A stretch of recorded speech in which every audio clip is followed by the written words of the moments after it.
ഞാൻ എന്തോ സയനിസ്റ്റ് ആണ് എന്ന് ആരും കണ്ടുപിടിച്ചു അത്രേ. എന്റെ ബയോയിൽ ഞാൻ പച്ചയ്ക്ക് വെണ്ടയ്ക്ക അക്ഷരത്തിൽ പച്ച ഇംഗ്ലീഷിൽ എഴുതി വെച്ച സാധനമാണ്. I M A proud Zionist, ഒരു സംശയമില്ല. പിന്നെ ഈ സാധനം തെളിയിക്കാൻ വേണ്ടി നിങ്ങൾ കഷ്ടപ്പെടുന്നത് എന്തിനാണെന്ന് എനിക്ക് മനസ്സിലാവാത്തത്. പിന്നെ ഇതിലെ വിഷയം അതൊന്നുമല്ല, ഞാൻ സയനിസ്റ്റ് തന്നെയാണ്. ഇസ്രായേൽ അവിടെ ഞാൻ വിസിറ്റ് ചെയ്തിട്ടുണ്ട്. അത് അവരുടെ തന്നെ ഫണ്ട് കൊണ്ട് തന്നെ ഞാൻ പോയിട്ടുണ്ട്, ഒരു സംശയമില്ല. ഇനിയും ഞാൻ പോകും. അപ്പോൾ ഇതൊരു കൺഫെഷനാണ്, തുറന്നു പറയാണ്, ഫണ്ട് വാങ്ങി തന്നെയാണ് പ്രവർത്തിക്കുന്നത് എന്നുള്ളത്. അപ്പോൾ സയനിസ്റ്റുകളുടെ ഫണ്ട് വാങ്ങി തന്നെയാണ് പ്രവർത്തിക്കുക. കാരണം എന്താ വെച്ചാൽ അത്രമേൽ എവിഡൻ്റായി, ആർക്കും നിഷേധിക്കാൻ പറ്റാത്ത രൂപത്തിൽ തെളിവുകൾ വന്നപ്പോൾ പിന്നെ അത് തുറന്നു പറയല്ലാതെ വേറെ നിവൃത്തിയില്ല എന്നുള്ളതും അത് ഞാൻ ഫണ്ടൊക്കെ വാങ്ങിയിട്ട് തന്നെയാണ് പ്രവർത്തിക്കുന്നത്, അതിലൊന്നും വലിയ പ്രശ്നമില്ല എന്ന് പറയാൻ. അപ്പോൾ ഇവിടെ ഞാൻ വളരെ കൃത്യമായി ഇപ്പോൾ ഈ സംസാരം കേൾക്കുന്നതിൽ ഞങ്ങളോട് ആശയപരമായി യോജിക്കുന്നവരും വിയോജിക്കുന്നവരും ഇത്തരം ആളുകളുടെ സംസാരങ്ങൾ കേൾക്കുന്നവരും അത് വിശ്വസിക്കുന്നവരും വിശ്വസിക്കാത്തവരൊക്കെ ഉണ്ടാവും. പക്ഷേ ഞാൻ പറയുന്നത് ഇത് വളരെ എവിഡൻ്റായി. ഇപ്പോൾ ഞങ്ങളൊക്കെ മുമ്പ് പറഞ്ഞിരുന്നു, ഇവരുടെ ഉദ്ദേശം എന്ന് പറയുന്നത് ഏതെങ്കിലും ആശയപ്രചാരണമോ അല്ലെങ്കിൽ എന്തെങ്കിലും തരത്തിലുള്ള ആശയപരമായ സംവാദങ്ങളോ ഒന്നുമല്ല, മറിച്ച് ഇവർക്ക് കൃത്യമായ താല്പര്യങ്ങളുടെ അടിസ്ഥാനത്തിലാണ് ഇവരുടെ പ്രവർത്തനങ്ങൾ.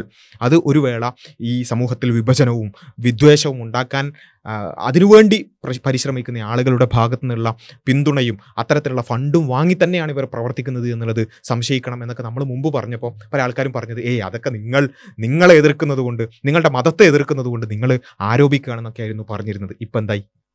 വളരെ കൃത്യമായി അവർ തന്നെ സ്വയം സമ്മതിക്കുന്ന അവസ്ഥയിലേക്ക് എത്തി.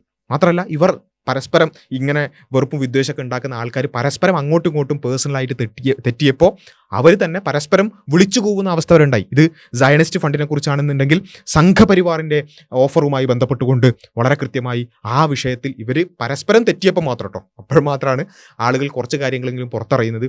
അവർ ഇവരിൽപ്പെട്ട വേറൊരു ചങ്ങാതി തുറന്നു പറഞ്ഞു ഓഫർ വന്നിട്ടുണ്ടായിരുന്നു, അത് സ്വീകരിക്കുക വരെ ചെയ്തിട്ടുണ്ട് എന്നുള്ളത്. കാരണം ആരിഫ് ഹുസൈൻ പറഞ്ഞല്ലോ, ആരിഫ് ഹുസൈന് ഒരു പിന്തുണയും ഒരു സംഘപരിവാറിനെ സ്വീകരിച്ചില്ലെന്ന്. ആരിഫ് ഹുസൈനും എനിക്കും പിന്തുണ വന്നത് ഒരേ കേന്ദ്രത്തിൽ നിന്നാണ്, ഓഫർ വന്നത് ഒരേ കേന്ദ്രത്തിൽ നിന്നാണ്. ആരിഫ് ഹുസൈൻ അത് സ്വീകരിച്ചു, ഞാൻ അത് നിരാകരിച്ചു. ആ നിരാകരിച്ചതിന്റെ കാരണം ആ വ്യക്തിയോട് ഞാൻ പറഞ്ഞു, ആ വിഷയം ആരിഫിന് വളരെ കൃത്യമായിട്ട് അന്ന് അറിയുകയും ചെയ്യാം. അപ്പോൾ കണ്ടില്ലേ, സയനിസ്റ്റുകളുടെ ഭാഗത്ത് മാത്രമല്ല സംഘികളുടെ ഭാഗത്ത് ഓഫർ വന്നിട്ടുണ്ട്, അത് സ്വീകരിച്ചിട്ടുണ്ട് എന്ന് തുറന്നു പറയാം.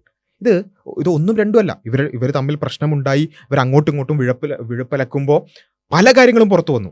ഏതുവരെ ഈ ഇത്തരത്തിലുള്ള ഓഫറും ഫണ്ടും അങ്ങനെ മാത്രമല്ല, ഇപ്പം കേന്ദ്രം ഭരിക്കുന്നത് ഇത്തരം സംഘപരിവാറാണല്ലോ, അവരുടെ ഭാഗത്തുനിന്ന് പത്മശ്രീ കിട്ടുന്ന അവസ്ഥ അല്ലെങ്കിൽ അതുവരെ ഓഫർ വന്നു എന്ന് വരെ ഇവർ പരസ്പരം തെറ്റിയപ്പോൾ നമ്മൾ ഇതൊക്കെ തെറ്റുമ്പോൾ മാത്രമാണ് നമ്മൾ അറിയുന്നത്, അതുവരെ തുറന്നു പറയുന്ന അവസ്ഥ ഉണ്ടായി. പറയുന്ന ഓഫർ പിന്തുണയുമായിട്ട് വന്ന ആള് ബാദുഷയാണ് ഈ ബാക്കി കാര്യങ്ങൾ പറയുന്നത്. അപ്പോൾ നിങ്ങൾ കേൾക്കുക. അതായത് പരിചയപ്പെടാൻ വേണ്ടി വന്നു. ഓക്കെ, എനിക്ക് ഇസ്ലാമിക് ഹിസ്റ്ററി നന്നായിട്ട് അറിയാവുന്നതുകൊണ്ട് ഇസ്ലാമിക വിമർശനം നടത്തുന്നവർ ഇഷ്ടമാണ്, അതുകൊണ്ട് പരിചയപ്പെടാൻ. പക്ഷെ പുള്ളി ആകെ ഓഫർ വെച്ചത് ജബ്ബാർ മാഷിന് മാത്രമേ ഉള്ളൂ. എന്റെ അറിവില് ജബ്ബാർ മാഷിനോട് പത്മശ്രീ തരാന്ന് പറഞ്ഞു. ജബ്ബാർ മാഷ് വേണ്ടാന്ന് പറഞ്ഞു. അത് ഞാൻ ഒരു തവണ ജബ്ബാർ മാഷിന്റെ വീട്ടിൽ പോയി. അപ്പോൾ ഈ സംഘപരിവാറുകാരുമായി വീട്ടിൽ പോയി പത്മശ്രീ ഓഫർ വരെ വെച്ചു എന്നുള്ളതാണ്. പിന്നെ അത് വേണ്ടാന്ന് പറഞ്ഞു, കാരണം ആൾക്കാരുടെ മുമ്പിൽ നാണം കെടാൻ വേറൊന്നും വേണ്ടല്ലേ. സംഘികളുടെ ഭാഗത്തുനിന്ന് ഒരു പത്മശ്രീ കിട്ടിയാൽ പിന്നെ അത്രയും ക്രെഡിബിലിറ്റി പോകുന്ന അറിഞ്ഞതുകൊണ്ടായിരിക്കാം വേണ്ടാന്ന് പറഞ്ഞു. അപ്പോൾ ഞാൻ പറയുന്നത് ഇത് വേണ്ട എന്ന് പറഞ്ഞോ അല്ലെങ്കിൽ ഓഫർ സ്വീകരിച്ചോ ഇല്ല എന്നുള്ളതല്ല, മറിച്ച് ഇവർ ചെയ്യുന്ന പ്രവർത്തനങ്ങൾ ആർക്കുപകാരപ്പെടുന്നതാണ്. ഇത്തരത്തിൽ സമൂഹത്തിൽ വിദ്വേഷവും വെറുപ്പും ഉണ്ടാക്കുന്ന സംഘപരിവാറിന് ഗുണമുണ്ടാക്കുന്ന പ്രവർത്തനമാണ് ഇവർ ചെയ്യുന്നത്. അതുകൊണ്ടാണ് ഓഫർ വരുന്നത്, അതുകൊണ്ടാണ് പത്മശ്രീ ഓഫർ വരുന്നത്. ആ ഓഫറൊക്കെ ഇനി വല്ല കുന്നംകുളം പത്മശ്രീ ആണോ എന്നുള്ള കാര്യം ഞങ്ങൾക്കറിയില്ല. പക്ഷേ എനിവേ സംഘികൾ അങ്ങനെ ഓഫർ കൊടുക്കുന്ന അവസ്ഥയിലേക്ക്, അത് സ്വീകരിക്കുന്ന അവസ്ഥയിലേക്ക്, അതേപോലെ തന്നെ സയനിസ്റ്റ് ഓഫറുകൾ സ്വീകരിക്കുന്ന അവസ്ഥയിലേക്ക് ഇവർ എത്തിയിട്ടുണ്ടെന്നുണ്ടെങ്കിൽ ഇവർ ഇത് കേൾക്കുന്ന സാധാരണക്കാരായ ആളുകൾ, നിങ്ങളിനി നിരീശ്വരവാദികളോ ആരും ആയിക്കോട്ടെ, പക്ഷേ നിങ്ങൾ ഇത്തരക്കാരായ ആളുകളെ ആണോ നിങ്ങൾ വിശ്വസിച്ച് പല കാര്യങ്ങളും നിങ്ങൾ മനസ്സിലാക്കുന്നത്, നിങ്ങളുടെ ലോകവീക്ഷണം രൂപപ്പെടുത്തുന്നുണ്ടെങ്കിൽ ഒന്നുകൂടി ഒന്ന് ആലോചിക്കണം എന്ന് മാത്രമേ പറയാനുള്ളൂ. കാരണം ഇവരുടെ ഉദ്ദേശ്യം സത്യം അറിയുക അല്ലെങ്കിൽ ബോധ്യപ്പെട്ട സത്യം പറയുക ഇതൊന്നുമല്ല. ഇവർക്ക് കൃത്യമായ താല്പര്യങ്ങളുണ്ട്. അതിനനുസരിച്ചുള്ള ഫണ്ടടക്കം വാങ്ങിയിട്ടാണ് ഞാൻ പ്രവർത്തിക്കുന്നത്, അങ്ങനെ ഞാൻ ഇസ്രായേലിലേക്ക് പോയത് ഫണ്ട് വാങ്ങിയിട്ടാണ് എന്ന് സ്വയം കൺഫസ് ചെയ്യുന്ന അവസ്ഥയിൽ എത്തിയിട്ടുണ്ടെന്നുണ്ടെങ്കിൽ നിങ്ങളൊന്ന് ശരിക്കും ആലോചിച്ചു. ഇപ്പോൾ ഉദാഹരണത്തിന് ഇപ്പോൾ പല ആളുകളും വളരെ ആത്മാർത്ഥമായി അവരുടെ കാഴ്ചപ്പാടുകൾ സമൂഹ മാധ്യമങ്ങളിലൊക്കെ പറയുന്ന ആളുകളുണ്ട്. അവരെ നിങ്ങൾ അവലംബിച്ചോളൂ, അത് ഏത് ഭാഗത്തുള്ളവരാണെന്നുണ്ടെങ്കിലും. ഇപ്പോൾ ഉദാഹരണത്തിന് ഞങ്ങൾ പറയുന്നത്, ഞങ്ങൾ ഓരോരുത്തരും ഈ ചാനലിൽ വന്ന് സംസാരിക്കുന്ന ഓരോരുത്തരും അവരവരുടേതായ ജോലിയുമായി ബന്ധപ്പെട്ടുകൊണ്ട് പലതരത്തിൽ ജോലിയും പഠനവും ഒക്കെ ആയിട്ട് ബന്ധപ്പെട്ടുള്ള ആളുകളാണ്. ഞങ്ങളുടെ ഉപജീവനം ഇവിടെയല്ല. ഞങ്ങൾ ഈ ചാനലിൽ മോണിറ്റൈസേഷൻ പോലും ഓണല്ല. അത് ഞാൻ പറയുന്നത് മോണിറ്റൈസേഷൻ ഓണാക്കി എന്നുള്ളത് ആ രൂപത്തിൽ ഒരു മോശമാക്കി പറയാൻ വേണ്ടിയിട്ടല്ല. ഞങ്ങളുടെ ഉദ്ദേശം, ഞങ്ങൾക്ക് ബോധ്യപ്പെട്ട ചില കാര്യങ്ങളുണ്ട്, ഞങ്ങളുടെ പഠനങ്ങളിലൂടെ വായനകളിലൂടെ ഞങ്ങൾക്ക് മനസ്സിലായ ചില സത്യങ്ങളുണ്ട്, അത് ജനങ്ങളോട് പറയാൻ ഒരു മാധ്യമം എന്ന നിലക്കാണ് ഞങ്ങൾ ഇതെടുക്കുന്നത്. ഇതേപോലെ മാർക്സിസ്റ്റുകളായ അല്ലെങ്കിൽ ലിബറലുകളായ ആളുകളൊക്കെ, പല ആളുകളും അവരുടെ ബോധ്യങ്ങൾ പറയാൻ ഇത്തരം സോഷ്യൽ മീഡിയ ഉപയോഗിക്കുന്ന ആളുകളുണ്ട്. പക്ഷേ ഇങ്ങനെ വളരെ കൃത്യമായ ഫണ്ട് വാങ്ങിക്കൊണ്ടാണ് പ്രവർത്തിക്കുന്നത് എന്ന് പറയുന്ന ആളുകളെ എന്തടിസ്ഥാനത്തിലാണ് നിങ്ങൾ അവലംബമാക്കുന്നത്? ഇതിപ്പോൾ ഞാൻ ഉദാഹരണം പറയാം. ഇപ്പം നമ്മൾ സാധാരണ ചരിത്രത്തിലേക്ക് ഇവിടെ നിന്ന് പിന്നോട്ട് നോക്കി നമ്മൾ പറയുന്ന കാര്യമാണ് ഗീബൽസിൻ്റെ കാര്യമൊക്കെ അല്ലേ. ഹിറ്റ്ലറിൻ്റെ ആ ഒരു കാലഘട്ടത്തിൽ നാസി ജർമ്മനിയിൽ ഗീബൽസ് ഒരു മിനിസ്ട്രി ഓഫ് പ്രൊപ്പഗണ്ട ഉണ്ടാക്കി. ആ പ്രൊപ്പഗണ്ടയ്ക്ക് വേണ്ടി പലതരത്തിലുള്ള പ്രചാരണങ്ങൾ നടത്തുകയും നുണകൾ പറയുകയും ചെയ്തുകൊണ്ട് ആ ഗീബൽസ് അന്ന് നടത്തിയ പ്രചാരണങ്ങളെക്കുറിച്ച് ഇന്ന് നമ്മൾ ചരിത്രത്തിൽ വായിച്ചു നോക്കുമ്പോൾ നമുക്ക് എന്തോ പോലെ തോന്നും അല്ലേ, എത്രമാത്രം ഹീനമായ രൂപത്തിലാണ് അവർ നുണപ്രചാരണങ്ങൾ നടത്തിയത് എന്നുള്ളത്. പക്ഷേ അവിടെ ഒരു യാഥാർത്ഥ്യമുണ്ട്. ഈ ഗീബൽസിനെ അന്ന് വിശ്വസിച്ച, ആ പ്രൊപ്പഗണ്ടകൾ അന്ന് വിശ്വസിച്ച വലിയൊരു ജനവിഭാഗം ഉണ്ടായിരുന്നു. ആ വിശ്വസിച്ചുകൊണ്ട് ഒരു വിഭാഗത്തെ, ഒരു ജൂത വിഭാഗത്തെ കൂട്ടക്കൊല ചെയ്താലും പ്രശ്നമില്ല എന്ന മാനസികാവസ്ഥയിലേക്ക് അന്ന് എത്തിയ കുറേ ആൾക്കാരുണ്ടായിരുന്നു അല്ലേ. അപ്പോൾ ഒന്ന് ആലോചിച്ച് നോക്കുക, നമ്മൾ ഇവിടുന്ന് നോക്കുമ്പോൾ അത് അങ്ങനെ വിശ്വസിച്ച ആളുകളെക്കുറിച്ച് നമുക്ക് എന്തോ ഒരു പോലെ തോന്നും അല്ലേ, എന്തൊരു മണ്ടന്മാരാണ് അവർ. ഇങ്ങനെ ഒരു കൃത്യമായൊരു പ്രൊപ്പഗണ്ടയ്ക്ക് വേണ്ടി, ഒരു കൃത്യമായ സ്വാർത്ഥ താല്പര്യത്തിന് വേണ്ടി, ഒരു ലക്ഷ്യത്തിന് വേണ്ടി ഫണ്ടഡ് ആയിക്കൊണ്ട് നുണപ്രചാരണങ്ങൾ വിശ്വസിച്ചിട്ട് ഒരു വിഭാഗത്തിനെതിരെ വംശഹത്യ നടത്താൻ മാത്രം അതിന് പരുവപ്പെടുന്നൊരു മനസ്സ് ഉള്ള ആളുകളെക്കുറിച്ച് നമുക്ക് പാവം തോന്നും അല്ലേ, മണ്ടന്മാരായി അവരെ നമുക്ക് തോന്നും. ഇതേ കാര്യം ഇപ്പോൾ നമ്മുടെ സമൂഹത്തിൽ സംഭവിച്ചുകൊണ്ടിരിക്കുകയാണ്. ഇങ്ങനെ സംഘി ഫണ്ടും അതേപോലെ തന്നെ സയനിസ്റ്റ് ഫണ്ടും ഒക്കെ വാങ്ങി ആ ഫണ്ടിന് വേണ്ടി, ഫണ്ട് കിട്ടിയാൽ അതിനു വേണ്ടി പ്രവർത്തിക്കണമല്ലോ അല്ലേ.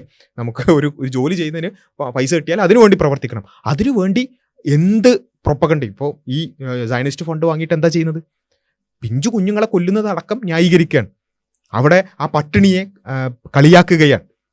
10,000-കണക്കിന് ആളുകൾ മരിച്ചു വീണു. അതിൽ തന്നെ 0 ഏജുള്ള 100-കണക്കിന് കുട്ടികൾ, അതേപോലെ തന്നെ പിഞ്ചു കുഞ്ഞുങ്ങളായ 1000-കണക്കിന് കുട്ടികൾ മരിച്ചു വീണതിനെ ന്യായീകരിക്കാൻ, ഒരു ഉളുപ്പില്ലാതെ ന്യായീകരിക്കാൻ, എന്നിട്ട് അത് വിശ്വസിക്കാൻ നിങ്ങൾക്ക് സാധിക്കുന്നുണ്ടെങ്കിൽ എത്രമാത്രം പരിതാപകരമാണ് ആ അവസ്ഥ എന്നുള്ളതാണ് നമ്മൾ സ്വയം ആലോചിക്കേണ്ടത്. ഇത് വളരെ കൃത്യമായി തന്നെ ആഗോളതലത്തിൽ തന്നെ ഒരുപാട് ചർച്ചയായതാണ് അല്ലേ. ഇസ്രായേലിൻ്റെ ഈ സോഷ്യൽ മീഡിയകളിലൂടെ അവരെ പൊതുവേ തന്നെ അവർ ചെയ്യുന്ന ക്രൂരതകൾ, ലോകത്ത് സമാനതകളില്ലാത്ത ക്രൂരതകളാണ് അവർ ചെയ്യുന്നത്. അതുകൊണ്ട് തന്നെ പൊതുസമൂഹം അവർക്കെതിരായി, അവരുടെ പൊതുസമൂഹത്തിൻ്റെ മനസ്സ് അവർക്കെതിരായതുകൊണ്ട് തന്നെ സോഷ്യൽ മീഡിയയിൽ എന്തെങ്കിലും ഇൻഫ്ലുവൻസ് ഒക്കെ ചെയ്യുന്ന ആളുകളെ, ആ രൂപത്തിൽ എന്തെങ്കിലും യൂട്യൂബ് ചാനലോ ഫേസ്ബുക്ക് ചാനലോ അങ്ങനെ എന്തെങ്കിലുമൊക്കെ ഉള്ള ആളുകളെ പൈസ കൊടുത്തിട്ട്, ഓരോ പോസ്റ്റിനും പൈസ കൊടുത്തിട്ട് അവർ ഇൻഫ്ലുവൻസേഴ്സിന് പൈസ കൊടുക്കുന്ന കാര്യങ്ങളൊക്കെ പുറത്തു വന്നിട്ടുണ്ട് അല്ലേ. പല രൂപത്തിലുള്ള ന്യൂസ് ആ വിഷയത്തിൽ. ഇപ്പോൾ ജെറൂസലേം പോസ്റ്റിലൊരു ന്യൂസാണ്, ഈ എസ്തർ പ്രോജക്റ്റ് എന്ന പേരിൽ ഇങ്ങനെ പ്രത്യേകിച്ചും അമേരിക്കയിലുള്ള ഓഡിയൻസിനെ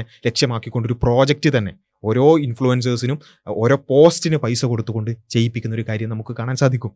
ഇത് പലതരത്തിൽ നമ്മൾ പല ഇൻഫ്ലുവൻസേഴ്സും അവർക്ക് വന്ന ഇമെയിലുകൾ പുറത്തുവിട്ടിട്ടുണ്ട്. ഈ ഇസ്രായേലിൽ നിന്ന് വന്നിട്ടുള്ള, ഞങ്ങൾക്ക് അനുകൂലമായി സംസാരിച്ചാൽ നിങ്ങൾക്ക് പേ ചെയ്യാം എന്ന് പറഞ്ഞുകൊണ്ട് വന്നിട്ടുള്ള ഇമെയിലുകൾ തന്നെ പുറത്തുവിട്ട പല ക്രിയേറ്റേഴ്സിനെ നമുക്ക് കാണാൻ സാധിക്കും. ഇങ്ങനെ പൈസ കൊടുത്ത് ചെയ്യിപ്പിക്കുന്ന ഒരു കാര്യമാണ്. ഓക്കെ, ഇതിൽ ഈ നുണപ്രചാരകരായ ആളുകൾക്ക് അവർ നുണ പറയുന്നതിന് അവർക്ക് പൈസെങ്കിലും കിട്ടും. അത് വിശ്വസിക്കുന്ന ഈ ആരെങ്കിലും ഉണ്ടെങ്കിൽ നിങ്ങളെക്കുറിച്ചൊന്ന് ആലോചിച്ച് നോക്കിയേ എന്താണ് അവസ്ഥ എന്നുള്ളത്. ഇത് ടക്കർ കാൾസൺ മുമ്പ് വളരെ വോക്കലായി ഈ റൈറ്റ് വിങ്ങിന് വേണ്ടിയൊക്കെ സംസാരിച്ചിരുന്ന, ഇപ്പോഴും അത്തരത്തിലുള്ള ഒരു പ്രതലത്തിൽ നിൽക്കുന്ന ടക്കർ കാൾസന്റെ പോഡ്കാസ്റ്റിൽ JD ഹാള് വന്നിട്ട് ഈ വിഷയത്തിന്റെ ഒരു വ്യാപ്തി എത്രത്തോളാണെന്ന് പറയുന്നുണ്ട്. അതിന്റെ ചെറിയൊരു ഭാഗം നിങ്ങളൊന്ന് കണ്ടു. I believe it's $729 million is what the Knesset set aside to fund the project through the Israeli Ministry of Foreign Affairs. $729 million through their public diplomacy unit is what they call it. 729 million. That was 729 million ഒരു വർഷത്തേക്ക്. 729 million ഡോളറുകളാണ് ഒരു വർഷത്തേക്ക് social മീഡിയയിൽ നുണപ്രചാരണത്തിന് വേണ്ടി, എന്ന് വെച്ചാൽ അവരുടെ ഭാഷയിൽ പറയുകയാണെന്നുണ്ടെങ്കിൽ ഇസ്രായേലിനെ ആളുകൾക്ക് മുമ്പിൽ നന്നാക്കി കാണിക്കാൻ വേണ്ടി അവർ ഉപയോഗിക്കുന്ന പണത്തിന്റെ അളവാണ് പറയുന്നത്. 729 മില്യൺ. 1 മില്യൺ എന്ന് പറഞ്ഞാൽ 10 ലക്ഷം അല്ലേ. അപ്പോൾ എത്രയാണെന്ന് ആലോചിച്ച് നോക്കുക. അത്രയും കോടിക്കണക്കിന് രൂപയാണ് ഓരോ വർഷവും എന്ത് ചെയ്യുന്നത്, ഇവർ ഇതിനു വേണ്ടി ചെലവാക്കുന്നത്. called Project 545, which is project 545 എന്നുള്ളതാണ് അതിന് പേരിട്ടത് കേട്ടോ. ഈ ഇത്രയും മില്യൺസ് കോടികൾ ചെലവഴിച്ചുകൊണ്ട് സ്വന്തം മുഖം നന്നാക്കാൻ വേണ്ടിയുള്ള ഇസ്രായേലിന്റെ ഈ പ്രോജക്റ്റ് 545 എന്നുള്ളതാണ് ആ ഒരു പ്രോജക്റ്റിന്റെ പേര്. Called Project 545, which is $145 million budget set aside to affect or manipulate AI and search engine results. അപ്പോൾ ആ 545 മില്യണിൽ 145 മില്യണും ചെലവഴിക്കുന്നത് AI-യെയും അതേപോലെ തന്നെ സെർച്ച് എഞ്ചിനുകളെയും മാനിപ്പുലേറ്റ് ചെയ്യാൻ വേണ്ടിയിട്ടാണ്. അപ്പോൾ നിങ്ങളിപ്പം ഫോർ എക്സാമ്പിൾ ഗാസയിൽ നടക്കുന്ന വംശഹത്യ എന്ന് നിങ്ങൾ സെർച്ച് ചെയ്താൽ നിങ്ങൾക്ക് എന്ത് ചെയ്യണം, ഇസ്രായേലിന് അനുകൂലമായ റിസൾട്ടുകൾ വരണം. അപ്പോൾ AI-യോട് നിങ്ങൾ ചോദിച്ചാൽ ഇസ്രായേലിന് അനുകൂലമായ റിസൾട്ടുകൾ വരാൻ വേണ്ടി ആ രൂപത്തിൽ AI-യെയും സെർച്ച് എഞ്ചിനുകളെയും മാനിപ്പുലേറ്റ് ചെയ്യാനാണ് ഇത്രയും കോടിക്കണക്കിന് രൂപ അവർ മാറ്റിവെക്കുന്നത്. ബാക്കി ഈ പറഞ്ഞ കണ്ടന്റ് ക്രിയേറ്റേഴ്സും അങ്ങനെ പല പല രൂപത്തിലാണ് അവരെന്ത് ചെയ്യുന്നത്, ഇത് ചെലവഴിക്കുന്നത്. Primarily for Americans. Just to give you an idea of how much that is, at the height of the Soviet Union, their budget was $3.5 million for what they called their active measures. അപ്പോൾ ഇതിന്റെ ഒരു വ്യാപ്തി മനസ്സിലാവാൻ വേണ്ടിയിട്ടാണ് Soviet union അന്ന് വലിയ പ്രൊപ്പഗണ്ടൊക്കെ നടത്തിയാണല്ലോ. Soviet യൂണിയനിൽ കോടിക്കണക്കിന് ആൾക്കാർ മരിക്കുമ്പോഴും സോവിയറ്റ് യൂണിയന്റെ പിന്നെ ആ ഒരു മുഖം രക്ഷിക്കാൻ വേണ്ടി അവരെന്ത് ചെയ്തിട്ടുണ്ട്, പ്രൊപ്പഗണ്ട നടത്തിയിട്ടുണ്ട്. ആ സോവിയറ്റ് യൂണിയൻ അവരുടെ ഏറ്റവും പീക്കിൽ നിൽക്കുന്ന സമയത്ത് തന്നെ അവരുടെ പ്രൊപ്പഗണ്ടയുടെ ബജറ്റ് എന്ന് പറയുന്നത് 3.5 മില്യൺ ആയിരുന്നു. 3.5 മില്യൺ ആയിരുന്നു അവരുടെ. അത്രയും പിന്നെ അവരെ സംബന്ധിച്ചിടത്തോളം അത്രയും വലിയൊരു രാജ്യമാണ്, ലോകത്ത് മുഴുവൻ അവർക്ക് പ്രൊപ്പഗണ്ട ചെയ്യണം. എന്നിട്ട് പോലും അവരുടെ ബജറ്റ് അത്രയായിരുന്നു. ഈ ഇസ്രായേൽ ഒരു വർഷം മാത്രം ചെലവഴിക്കുന്നത് 749 മില്യൺ ആണ് എന്നുള്ളതാണ്. അപ്പോഴാണ് എത്രത്തോളമാണ് അവർ ഈ നുണപ്രചാരണങ്ങൾക്ക് വേണ്ടി ചെലവഴിക്കുന്നത് എന്നുള്ളത് നമ്മൾ മനസ്സിലാക്കുന്നത്. അപ്പോൾ ഞാൻ പറഞ്ഞു വന്നത് ഇതിൽ കൂടുതലും അമേരിക്കൻ ഓഡിയൻസിന് വേണ്ടിയാണ് ഇവർ ഏറ്റവും കൂടുതൽ ചെലവഴിക്കുന്നത്. ഇപ്പോൾ ഇന്ത്യൻ ഓഡിയൻസിന് വേണ്ടിയൊക്കെ വളരെ കുറച്ചായിരിക്കും, ഇവർക്കൊക്കെ കുറച്ച് നക്കാപ്പിച്ച കൊടുത്താലും മതിയാവും. പക്ഷേ എന്നാലും ഞാൻ പറയുന്നത് ഈ കോടിക്കണക്കിന് രൂപ പറയുമ്പോൾ ഈ കോടിക്കണക്കിന് രൂപ ഇവർക്ക് കിട്ടി എന്നുള്ള അർത്ഥത്തിലല്ല. ഇപ്പോൾ ഇന്ത്യയിൽ നിന്നൊക്കെ കുറേ ആൾക്കാർ ഇസ്രായേലിലേക്കൊക്കെ പോയല്ലോ. അവരെ സംബന്ധിച്ചിടത്തോളം എന്തെങ്കിലും നക്കാപ്പിച്ച കൊടുത്താലും അവർ പിന്നെ വാലാട്ടിക്കൊണ്ട് അവരുടെ പ്രൊപ്പഗണ്ട പറഞ്ഞോളും എന്നുള്ളതുകൊണ്ട് എന്തെങ്കിലും ചെറുത് കൊടുത്തിട്ടുണ്ടാവും. പക്ഷെ ഞാൻ പറയുന്നത് ഇങ്ങനെ ഒരു വിഭാഗത്തിനു വേണ്ടി അവരുടെ സ്ഥാപിത താല്പര്യത്തിന് വേണ്ടി പൈസ വാങ്ങി പറയുന്ന കാര്യം അത് കേട്ട് വിശ്വസിക്കണമെന്നുണ്ടെങ്കിൽ നമ്മൾക്ക് സ്വയം കൊടുക്കുന്ന ഒരു വില എത്രയാണെന്ന് നമ്മൾ ആലോചിച്ച് നോക്കുക. അപ്പം അതുകൊണ്ട് ഞാൻ പറയുന്നത് നമ്മൾ ഇത്തരത്തിലുള്ള പ്രൊപ്പഗണ്ടകളെയല്ല, മറിച്ച് അല്ലെങ്കിൽ ഈ ഫണ്ട് വാങ്ങിക്കൊണ്ടും ഓഫറുകൾ വാങ്ങിക്കൊണ്ടും പ്രവർത്തിക്കുന്ന ഇത്തരം ആളുകളെയല്ല നമ്മൾ അവലംബമാക്കേണ്ടത്. കുറച്ചുകൂടി ജെന്യുവിനായി കാര്യങ്ങൾ സംസാരിക്കുന്ന, ആശയം സംസാരിക്കുന്ന, വെറുതെ ഇങ്ങനെ ഈ രൂപത്തിൽ വെറുപ്പും വിദ്വേഷവും നിരന്തരം സംസാരിച്ചുകൊണ്ടിരിക്കുന്ന ആളുകളെ കേട്ടാൽ ഒന്നാമത്തെന്ന് വെച്ചാൽ നിങ്ങൾ വെറുക്കുന്ന, ഇപ്പം ഇതൊക്കെ ചെയ്യുന്നതെന്ന് വെച്ചാൽ മുസ്ലിങ്ങളോടുള്ള വെറുപ്പ് പടർത്തുക, അങ്ങനെ ഈ സയനിസ്റ്റ് സംഘപരിവാർ ആ ഒരു അജണ്ടക്ക് അനുകൂലമായൊരു അവസ്ഥ പൊതുജനങ്ങളിൽ ഉണ്ടാക്കുക എന്നുള്ളതാണ്. ഒന്നാമത് നിങ്ങൾ മനസ്സിലാക്കേണ്ടത്, നിങ്ങൾ എന്തൊക്കെ വെറുപ്പും വിദ്വേഷവും ഈ ഫണ്ട് വാങ്ങിയിട്ടും വാങ്ങാതെയൊക്കെ പറഞ്ഞാലും ഇവിടെയുള്ള മുസ്ലിങ്ങൾ അവരവരുടേതായ രൂപത്തിൽ ഇങ്ങനെ ജീവിച്ച് പോയിക്കോളും. അവർക്ക് ഇതൊന്നും അഫക്റ്റ് ചെയ്യാൻ പോകുന്നില്ല. അല്ലെങ്കിൽ അവരെ സംബന്ധിച്ചിടത്തോളം അവരവരുടെ കുടുംബവും സന്തോഷമായിട്ട് ഇങ്ങനെ പോകും.